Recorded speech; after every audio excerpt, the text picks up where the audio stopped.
Hare Krishna. Om Ajnanatimirandasya Jnananjana Shalakaya Chakshururmilitam Yena Tasmai Shri Guruve Namaha. Shri Chaitanya Manobhishtam Stapitam Yena Bhutale Swayam Rupa Kadhamayam Dadati Swapadantikam Vandeham Shri Gurum Shri Yutapadakamalam Shri Gurum Vaishnavamscha Shri Rupam Sagrajatam Sahagana Raghunatham Vitam Tam Sajivam Sadvaitam Savadutam Parijana Sahitam Krishna Chaitanya Devam Shri Radha Krishna Padan Sahagana Lalita Shri Vishaka Vitamscha He Krishna Karuna Sindhu Dinabandhu Jagatpate Gopesha Gopika Kanta Radha Kanta Namostute Tapta Kanchana Gaurangi Radhe Vrindavaneshwari Rishabhanu Sute Devi Pranamami Hari Priye Vanchakalpatarubhyascha Kripa Sindhu Bhaivacha Patitanam Pavanebhyo Vaishnavebhyo Namo Namaha. Shri Krishna Chaitanya Prabhu Nityananda Shri Advaita Gadadhara Srivasadi Gaura Bhakta Vrinda Hare Krishna Krishna Krishna Hare Hare Hare Rama Rama Rama Hare Hare. Hare Krishna Prabhuji, Danvat Pranam. Please accept our humble obeisances on behalf of everybody who have joined the group and are about to join and later on watch this on YouTube. Prabhuji, we are reading the Srimad Bhagavatam. We are on Canto 2, Chapter 10. Chapter 10 is the Bhagavatam, is the answers to all questions. And today we are on text 11 and 12, Prabhuji. So Prabhuji, I hand over to you, Prabhuji. Hare Krishna. Thank you. Narayan Namaskrityam Naram Chaiva Narottamam Devim Saraswatim Vyasam Tato Jayamudirayeta Nashta Prayeshva Bhatreshu Nityam Bhagavata Seveya Bhagavate Yatam Shloke Bhakti Bhavtina Ishtaki Om Namo Bhagavate Vasudevaya Om Namo Bhagavate Vasudevaya Om Namo Bhagavate Vasudevaya. Text 11. Tasho avad sit swa shrishtashu sar shram parivatsaranam tena narayano nama yad apa purushad bhava. Bhava. Translation. The Supreme Person is not impersonal and therefore is distinctively a Nara, a person. Therefore, the transcendental water created from the Supreme Nara is known as Nara. And because he lies down. Haribol. Haribol? Yes? Hare Krishna? Somebody was saying Haribol? I think, Prabhuji, Sorry, Prabhu. I was having a conversation with someone here. Haribol, sorry. Okay, we'll read the verse again. That Supreme Person is not impersonal and therefore is distinctively a Nara, a person. Therefore, the transcendental water created from the Supreme Nara is known as Nara. And because he lies down on that water, he is known as Narayan. So by this verse, we should know the meaning, the deep meaning of the word Narayan. Text 12. Dravyam karma cha kalascha sabhava jivo eva cha yad anugrahata shanti sashanti yad upekshaya. Translation. One should definitely know that all material ingredients, activities, time and modes, and the living entities who are meant to enjoy them all exist by His mercy only. And as soon as He does not care for them, everything becomes non-existence. You can read the purport, Mataji. Yes, Prabhuji. Hare Krishna. Purport by Srila Prabhupada ki jai. The living entities are the enjoyers of the material ingredients, time, moods, etc., because they want to lord it over the material nature. The Lord is the supreme enjoyer, and the living entities are meant to assist the Lord in his enjoyment and thus participate in the transcendental enjoyment of everyone. The enjoyer and the enjoyed both participate in enjoyment, but deluded by the illusionary energy. The living entities want to become the enjoyer like the Lord, although they are not meant for such enjoyment. The jivas, the living entities, are mentioned in the Bhagavad Gita as the Lord's superior nature or para prakriti, and so also it is mentioned in the Vishnu Purana. Therefore, the living entities are never the Purushas or the factual enjoyer. As such, the spirit of enjoyment by the living entity in the material world is false. In the spiritual world, the living entities are pure in nature, and therefore they are associates in the enjoyment of Supreme Lord. In the material world, the spirit of enjoyment of the living entities, by dint of their own actions, gradually fade by the laws of nature. And thus the illusionary energy dictates in the ears of the conditioned souls that they should become one with the Lord. This is the last snare of the illusionary energy. When the last illusion is also cleared off by the mercy of the Lord, the living entity again becomes reinstated in its original position and thus becomes actually liberated.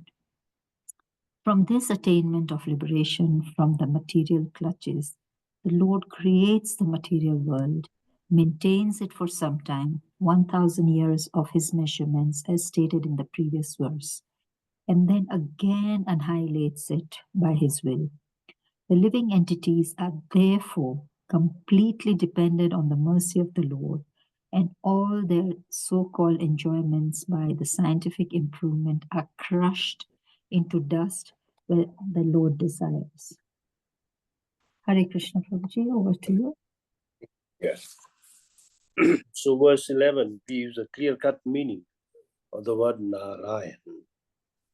Narayan means here, the verse says that when you say Nara, from the word Nara means a person. It's the first part of the word Narayan. And by his creation, transcendental water which he creates is called Nara. That's why it's called Narayan, one who sleeps on water, on the bed of serpent. That's why it's called Narayan. This actually refers to Garbhodakshaya Vishnu. Text 12.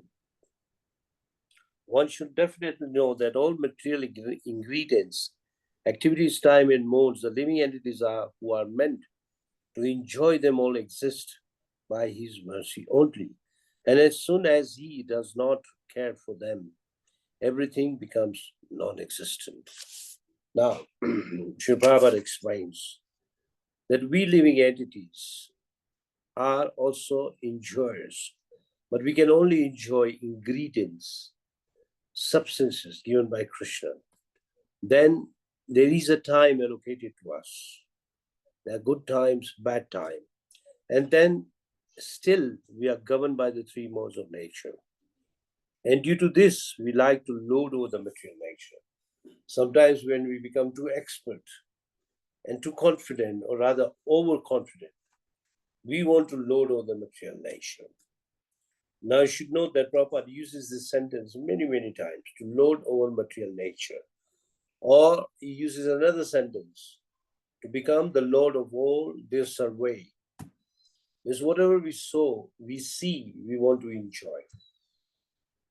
Next, Krishna is the supreme enjoyer. In the Bhagavad Gita, in the final verse of the 5th chapter, Krishna says, Bhaktaram Yagyatapasam Sarvaloka Maheshwaram Suritam Sarvabhutamnam Gnatva Mam Shanti Vichati. That I am the supreme enjoyer, and that I am the supreme proprietor, and I am your well-wisher. And we are meant to assist him in his enjoyment. When we please him, we also will become pleased. Now, how to become pleased or to become happy in the material world is by engaging in the transcendental loving service of Krishna. Really speaking, if you see scripture-wise, there is no happiness in the material world. The happiness is only when you engage in devotional service. In the Chaitanya Charitamrita, when Lord Chaitanya Mahaprabhu is teaching Sri Chaitanya Mahaprabhu, he says Krishna, Krishna Bhakti, and then Krishna Prema. These three things are called three dhana. Three dhana means three kinds of wealth a devotee enjoys. Just like a wealthy man enjoys his wealth. In the similar way, in devotional service, we enjoy three things. Bhakti, then what do you call our love for, Krishna, we enjoy Krishna, because everything about Krishna is sweet. Bhakti is very sweet.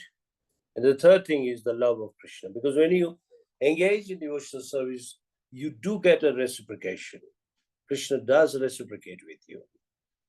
In the beginning, very much. Then for some period, it's like he's not there. And then a period which follows that is always with you.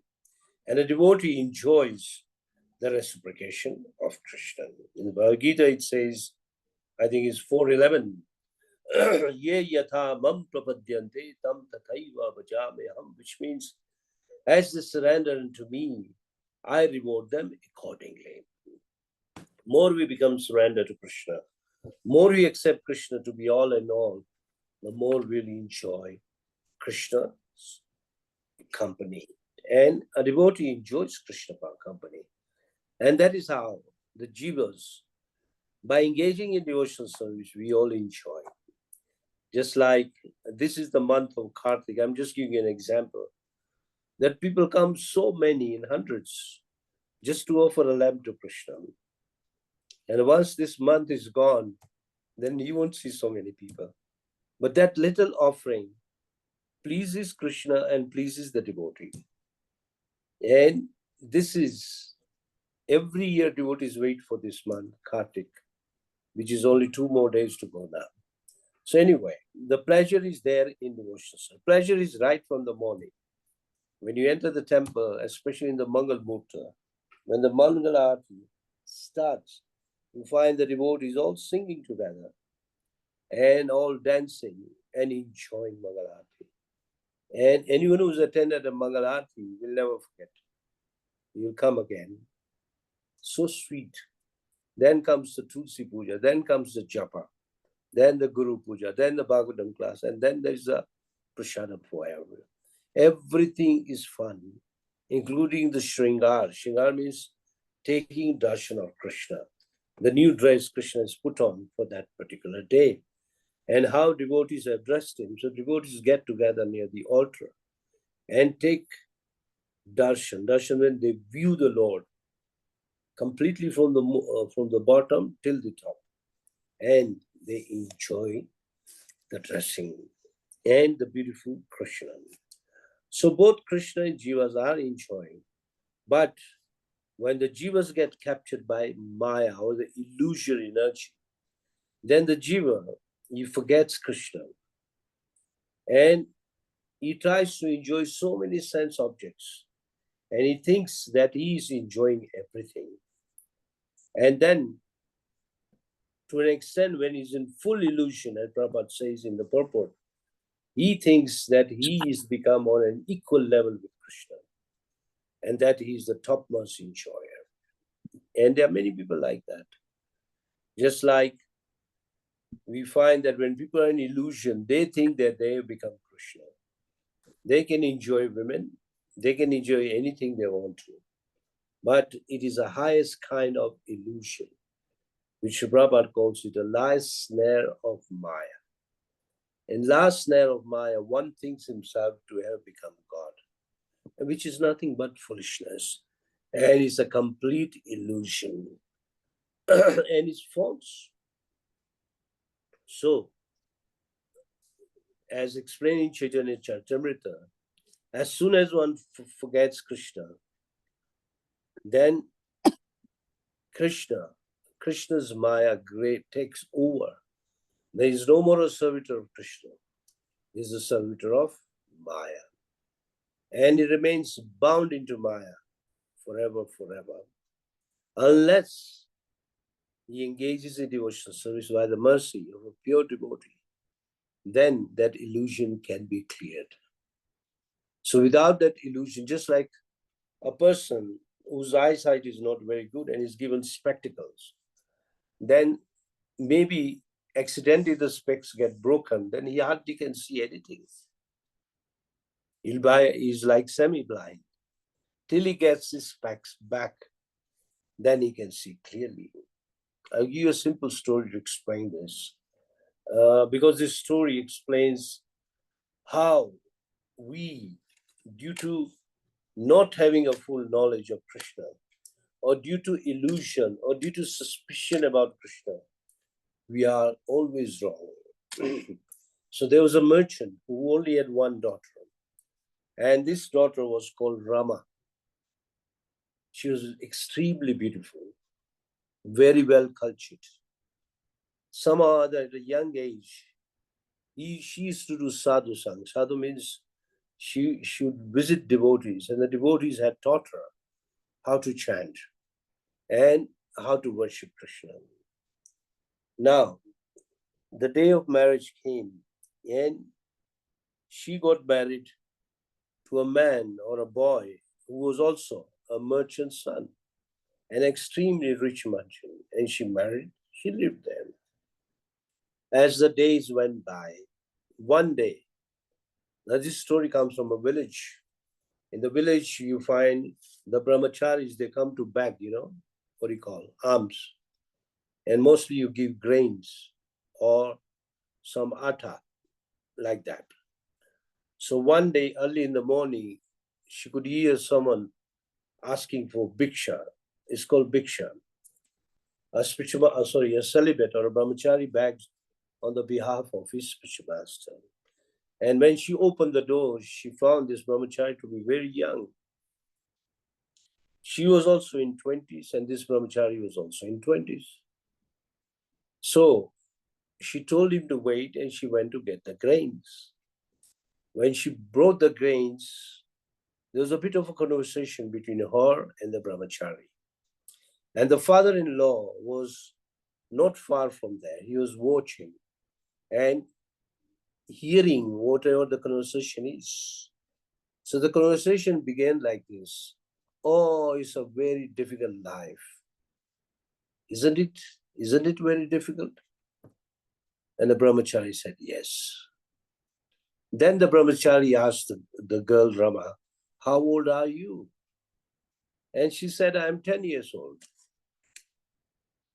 And the father-in-law was really shocked that she's over 20. Why is she lying? And then as the conversation went on, she asked, how old is your husband? And she replied, 4.5 years. Again, the father-in-law became more surprised.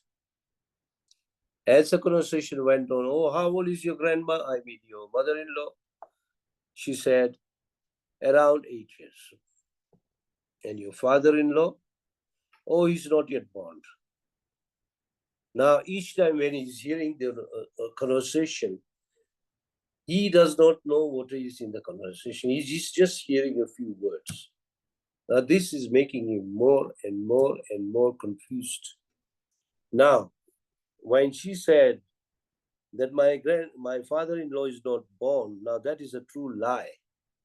So he became completely suspicious that maybe my daughter-in-law is not a chaste woman, and see the way she's flirting with this brahmachari. The brahmachari went away, but he went to complain to the village elders. And the next day there was a meeting, and everyone was summoned. Also, this Rama was summoned. The father-in-law was summoned. So the 5 village chiefs is called panchayat. Panch means 5. Panchayat. They asked this question to the to this rich merchant. What is your complaint? And he said that I have a feeling that my daughter is like when someone came to ask for alms, she was like flirting with him.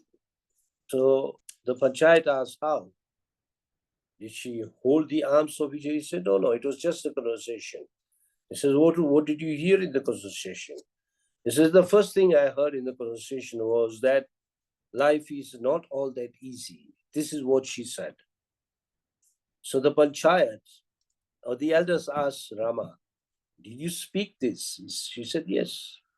So what is the meaning of this?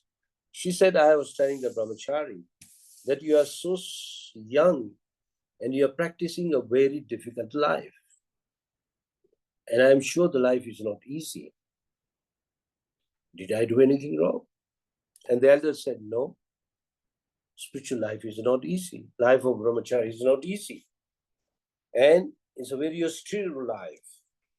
Waking up very early, serving the spiritual master entire day, entire night for years. Not an easy life. And then they asked the father-in-law, what else did you hear? He says, now it's better you ask her what was the conversation. And Rama was asked, do you remember the conversation? She said, yes, I remember the entire conversation. The next question Brahmachari asked me is, how old are you? And I replied, I am 10 years. So the elders said that, but you are around 20 years old. Why do you say 10 years? She said, it is 10 years now that now she's entered into spiritual life by chanting Hare Krishna. So I consider myself to be 10 years old. Is my answer wrong? She said, and the elder said, not at all. How old is your husband? She said, 4.5 years. Why did you say like that? He said, it is since 4.5 years old. I mean, since last 4.5 years, my father-in-law cannot walk very properly. So my husband takes the hand since last 4.5 years to take him from the home to the shop. I mean, to the place of business. So it is also a part of bhakti. That means he has some contributions. That's why I consider myself 4.5 years old. And he said, what about your mother-in-law? She says she goes to satsang since last 8 years, because that's what I know. And what about your father-in-law? Not yet born? He said, no, not yet born, because he's so busy in making money in his merchant's life. From home, he goes to shop and shop. He never goes to temple. He doesn't give any charity. He doesn't do anything. So for me, he's not born. And the panchayat said, we don't see anything wrong with this lady. And she's a perfect lady.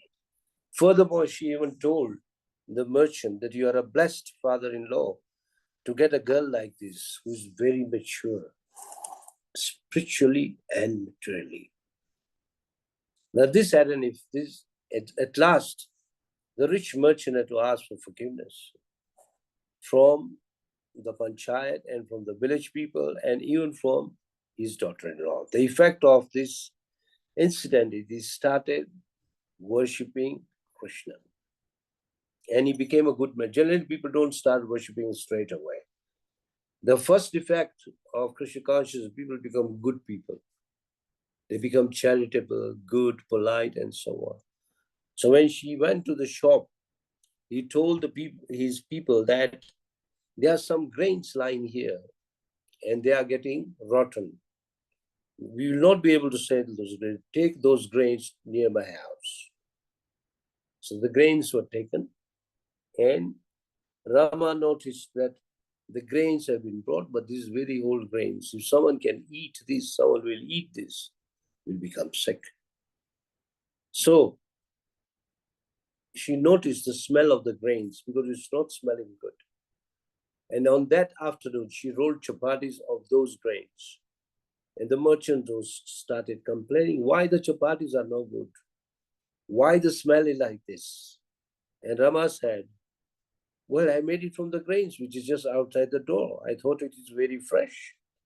She's very tricky, very sarcastic. She said, no, this is meant to be given to poor. So she told the father-in-law, how can you do like this? How can you give poor people? They will become sick. It's better you get rid of these grains. Now the father-in-law got another lesson. And this way slowly he was drawn to Krishna consciousness. So anyway, this story is able to explain to us that the jivas, how they are immersed in their illusion and immersed in their materialistic way of life, that they don't want to serve Krishna. But the moment you start serving Krishna, it is the birth of your new life. You'll find that all those people who join ISKCON, maybe some may join a year ago, some 10 years ago, some 5 years ago, ask any one of them, including myself. I'll say I got a new birth when I joined ISKCON, even before getting initiated, because it's a new life, a new way, it's a culture.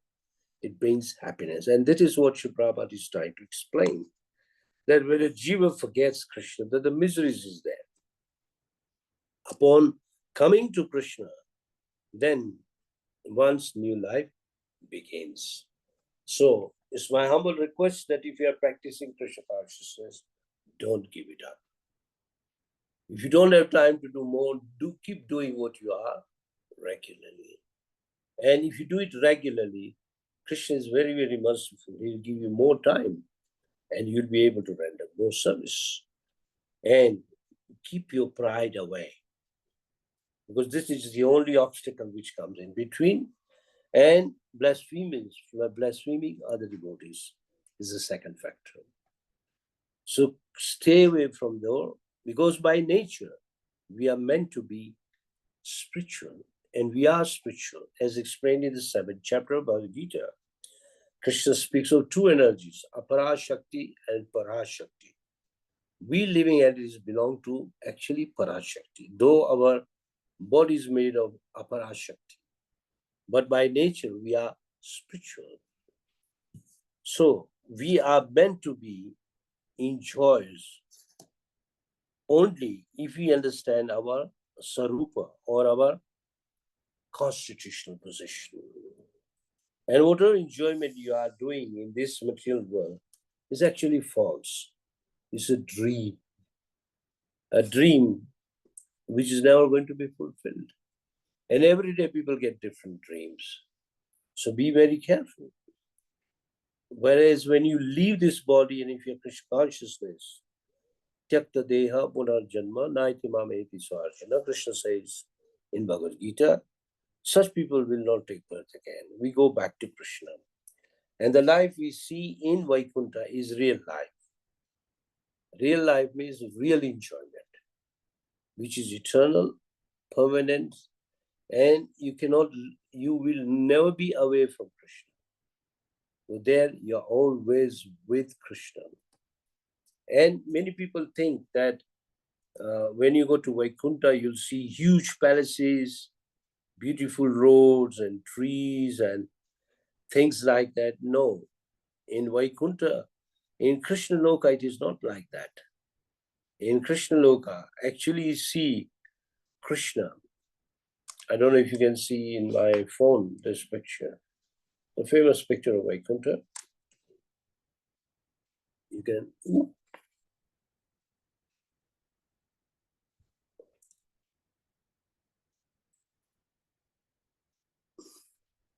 You can see that picture? You see Krishna, his friends, the gopis, the cows, the Yamuna, grass, the mountains. This is Krishna Loka. It's not by our imagination. This is what Shastra says. Chintamani prakar sadma shukalpa vriksha lakshavate shishiraviya vilayantam Lakshmi Sahasra Sata Samramasi Govinda Bhadi Purusham. Many verses from Brahma Samhita. Most of you know these verses. Speak about the abode of Krishna. So the pleasure we get, if you notice that picture, Krishna is with his friends, with the gopis, with the gopas. Everyone is enjoying. Krishna is the center of everyone. In the spiritual line, in the spiritual world, nobody knows no one except Krishna. So in the spiritual world, the enjoyment is real, whereas the enjoyment in the material world is temporary. Material world enjoyment by some karma slowly fades away. Maybe due to good karma, we'll get a lot of enjoyment, especially sensual enjoyment, but it doesn't last. Either the pleasure goes away or our body becomes too old that we can't enjoy it. Just like Prabhupada says in another lecture, when a person becomes sick, he cannot enjoy even his food. He may be given the most tasty food, but he has lost the taste. He can't enjoy his food. So, when people are in illusion, they think they have become enjoyers, but they are on the last snare of Maya. The illusion is so strong that they think that they have become like Krishna, or they have become Krishna, like that. And many wealthy people think like that. When there are a lot of money, plenty of money at their disposal, they enjoy the best food, enjoy women, enjoy wine, and sometimes they even say, oh, we are also Krishna. No, they are not in Krishna. They are in full illusion. Just like in a dream. In a dream, we see that you are enjoying with women. And as soon as the dream is over, there's no women. The beauty is gone. And in the morning, probably, you don't want to open your eyes, but you are forced to open your eyes. And then you'll say, oh, where did it go? Where did she go? That beautiful woman, that beautiful arms, that beautiful scenery, where is it? But you realize that you were just dreaming. So that dream is called phantasmagoria. You even dream, even when you are not sleeping. What to talk of sleeping? Most people dream while they are sleeping, but there are others who are in the mode of passion or ignorance. Mostly in the mode of ignorance. People do daydreaming. I don't know if you know the word daydream. They're walking on the road, place of their work, or even in their school or college, they're just dreaming. And you can see them like just constantly looking up. Eyes are open. They even don't know what is going on around. That's called daydreaming. So this kind of dreaming doesn't last. Now, when Krishna takes mercy upon you, he sends his representative, and then that illusion is removed, cleared, and one becomes reinstated in one's original position. To be reinstated in original position means Jivira Sarupahaya Krishna Nityadas, that now you realize that you are a servitor of Krishna. Not only that, you are an insignificant servitor of Krishna.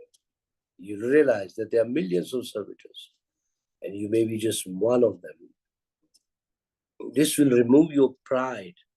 You bow down to Krishna, humble yourself to Krishna, and definitely you take up the Japamala and start chanting Hare Krishna, Krishna Krishna, Hare Hare, Hare Rama, Rama Rama, Hare Hare. So the world, why did world was created? It is giving us a chance so that we clear of our illusions and our fake dreams and desires.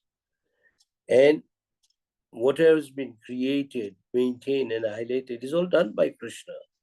But that illusion wear off, so that you can quickly engage in devotional service. Because to engage in devotional service is not easy. It needs punya. Punya means some piety.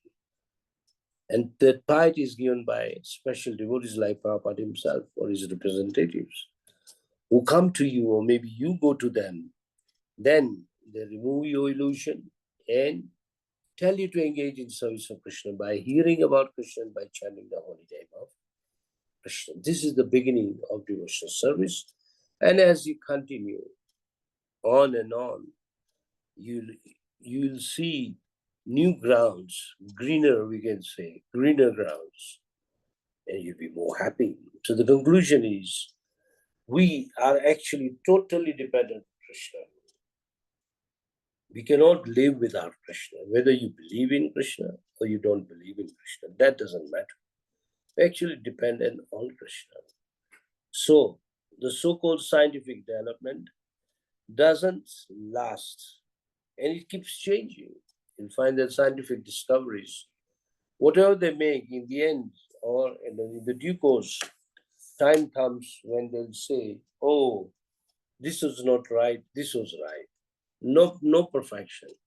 Whereas Krishna consciousness is perfect, permanent. It doesn't fade away, but rather it increases as the days go by, years go by. And if you are steady, you find that the taste, the juice, we can say, the ruchi for Krishna consciousness increases. And if you're fortunate enough, you will not give it up. You'll go on till the end of your life.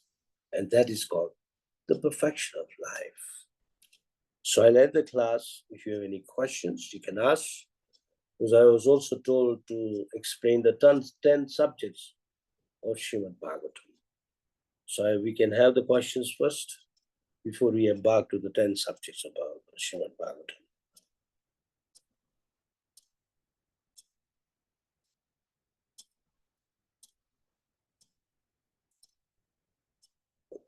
No questions? I hope everyone understood at least what is illusion, what is real happiness, what is unreal happiness, and the value of Krishna consciousness. Okay, now I'm going to the second section of this class. There's a question: what are the 10 subjects of Srimad Bhagavatam? Now you'll find that there are 18 Puranas. The Puranas which give you 10 subjects is called Mahapurana. So Srimad Bhagavatam is called Mahapurana. So sometimes people call other 6 scriptures like Shiv Purana to be Mahapurana. No, it's just a name given. The real Mahapurana is the Bhagavad Purana, which comprises of 10 subjects. Others, they give you only 5 or even less. Only Bhagavatam give you 10 subjects. The first subject is called Sarga. S-A-R-G-A. Sarga means Krishna creates, and he creates all the ingredients necessary for creation, for Brahma to create. So Brahma is the second, what you call, creator. Originally creator is Krishna. Just like if someone is a potter, he cannot make pots if he doesn't have clay. The clay is supplied by Krishna. Then he can make pots. In the same way, Krishna gives you earth, water, fire, air, ether, mind, intelligence, false ego, and so many things around. So these things, when given to, were ready. Then the secondary creation was taken by Brahma, or done by Brahma. So the second is called Visarga. First was Sarga, S-A-R-G-A. Second is called Visarga. Visarga means creation by Brahma, and including Brahma also, creation of Brahma and the rest ingredients. So Brahma creates 2 kinds of living entities, Chara and Achara, moving and non-moving entities. Now going on to the third subject, it's called Sthanam, S-T-H-A-N-A-M, is how the Lord maintains the creation. Though Brahma is created, is not responsible for maintenance. Maintenance is done by Krishna himself. He maintains everyone, every species of life, and every species given the facility for living. All these facilities are given by the Lord himself. Going on to the fourth subject of Srimad Bhagavatam is called Poshanam. Poshanam means care. He protects everyone, but especially he favors the Lord's devotees. He takes more care of his devotees. That's why this Poshanam is explained in the 6th canto. And there is a famous story of Ajamila. After that comes a subject known as Uttaya. Poshanam, I think I give you the spelling, P-O-S-A-N-A-M. There is a fifth subject is Uttaya, U-T-A-Y-A-H, is an impetus for activities. The energy to work or to act is the fifth subject matter given in the Srimad Bhagavatam, in which a man or a living entity does or creates so many things. Even Brahma, he creates so many things in using the time, the space, and objects. And he invents kind of invention, new kinds of different bodies. Then comes the 6th subject, it's called Manavantra. Manavantra is the prescribed duties. Manavantra I can spell you. First is man, M-A-N-V-A-N-T-A-R-A, Manavantra. Manavantra is a subject where the prescribed duties done by the Manus, like the Sayamba Manu, Chakshusha Manu, Vaivavashta Manu, there are so many Manus. And they perform their duties. So that is why the Manavantra, they reign for a certain period. Like the present Manavantra is called Vaivavashta Manu, is the 7th Manu.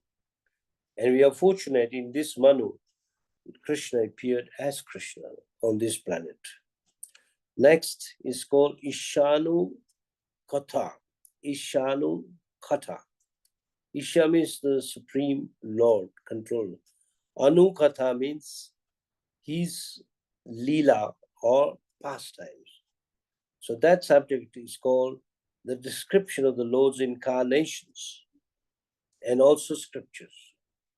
When you hear Lord's incarnation from the scriptures, you can understand various incarnations of Lord Krishna.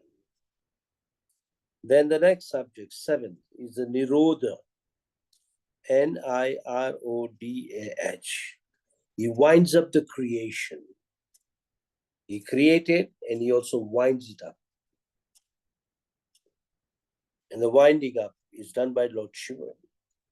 Lord Krishna engages Lord Shiva to wind up the creation, rather end up the creation, and the annihilation takes place.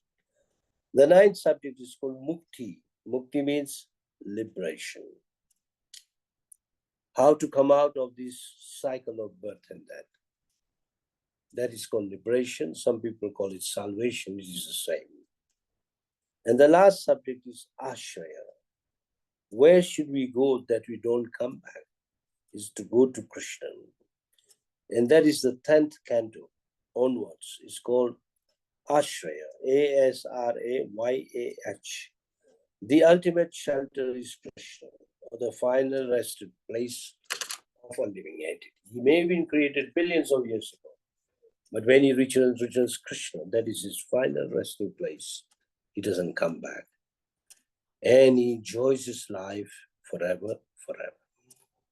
So these are the 10 subjects of Srimad Bhagavatam that makes Srimad Bhagavatam to be a Mahapurana. It's also called Mahabhagavat because it teaches you 10 different subjects which others don't teach you. Any questions? If you want, I can send this on a WhatsApp, so you can remember. It will be useful for your future Bhagavatam classes. Any questions? Any comments? So, Prabhuji, all these 10 topics of the Srimad Bhagavatam, in the other Puranas, they are the ones discussed, or there are others in the other? No, Other others only Puranas. discuss about 5 subjects. But the 5 of these, or other 5? No, only it's like not full information is there, because people are not very much competent to understand them. So they explain in a very simple way. But they may explain out of this 10, maximum 5 subjects. That is the difference. So total for any Puranas is this 10 subjects, and they can take 1, 2, 5, 3, whatever they want to discuss. Yeah, but whoever reads Srimad Bhagavatam will know all 10 of them. All the 10. It doesn't have to go to other Puranas. Bhagavatam is sufficient on its own to give you all the knowledge regarding material and spiritual world, regarding material spiritual life. Besides that, it answers so many questions. And furthermore, it gives you the fervor to render devotional service to Krishna. The beauty of Bhagavatam, you just have to hear it. That's all. You just hear and hear and hear. That's all. And you'll see, you'll make a progress yourself. Because the message is so powerful. As soon as it enters your ears and enters your heart, then the devotional service opens up. Okay. Thank you very much, Prabhuji. All right. Are there any other questions or comments?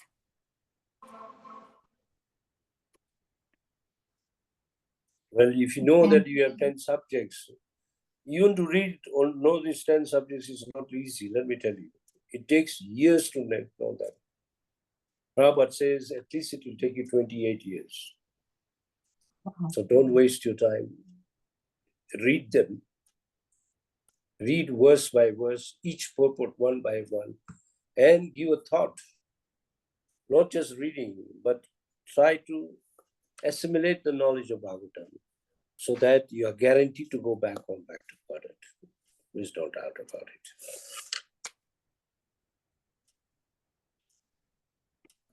Thank you very much, Prabhuji.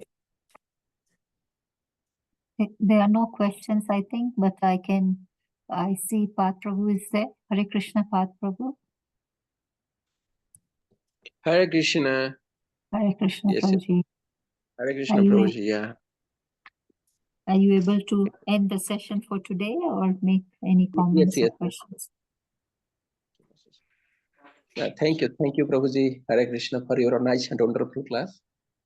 So I also request everyone who joining here, please unmute yourself and chant Hare Krishna mantra. Please unmute yourself, everyone. Hare Krishna, Hare Krishna, Krishna Krishna Krishna Hare Hare Hare Rama, Hare Rama, Rama Rama, Hare Hare. Hare Vancha Kalpa Tarurvasya Kripa Sindhubhya Patitana Pavanebhyo Vaishnavebhyo Namo Namaha. Srila Prabhupada ki jai. Rukma Prabhu ki jai. Jai Hare Krishna.